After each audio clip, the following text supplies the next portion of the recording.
So hey guys, welcome back to the my channel my safe Jake. और यार आज हम लोग बात करेंगे ट्रेंडिंग स्टार खेसारी लाल यादव के काफी धमाकेदार नए वीडियो गाने के बारे में। तो सो गाइस वीडियो को लाइक कर दो और चैनल को सब्सक्राइब। सो गाइस बात करते हैं खेसारी लाल के इसी गाने, जिस गाने का नाम है ले ले यह कोका कोला। तो सो गाइस बता दूं कि काफी धमाकेदार समर सीजन का यह गाना बनाया। तो गाइस बात करते हैं इस गाने के राइटर और डायरेक्टर के बारे में। सो गाइस बता दूं कि इस गाने को लिखा है प्रकाश बारूद ने और इस गाने में म्यूजिक दिया है सरविंदर मल्हार ने। और इस गाने को गाया है अपने दबंग आवाज में दबंग स्टार खेसारी लाल यादव और शिल्पी राज ने। तो गाइस चलो बता दूं कि यह गाना कब और कहां रिलीज किया जाएगा। तो सो गाइस बता दूं कि कल इस गाने को रिलीज किया जाएगा, यानी कि 6 अप्रैल को इस गाने को रिलीज किया जाएगा सुबह 6:15 में Gananayak film and entertainment YouTube channel से।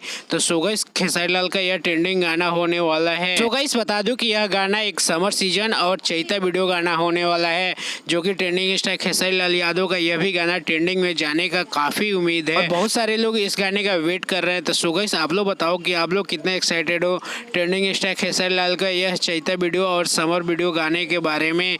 तो सो गाइस एक बार जरूर कमेंट करिएगा इस गाने को लेके। तो सो गाइस चलो आज के लिए इतना ही, मिलते हैं अगली वीडियो में। अगर वीडियो पसंद आया तो प्लीज लाइक करना, मेरे चैनल पे नए हो तो प्लीज सब्सक्राइब करके जाना। मिलते हैं अगली वीडियो में, तब तक के लिए टाटा बाय बाय।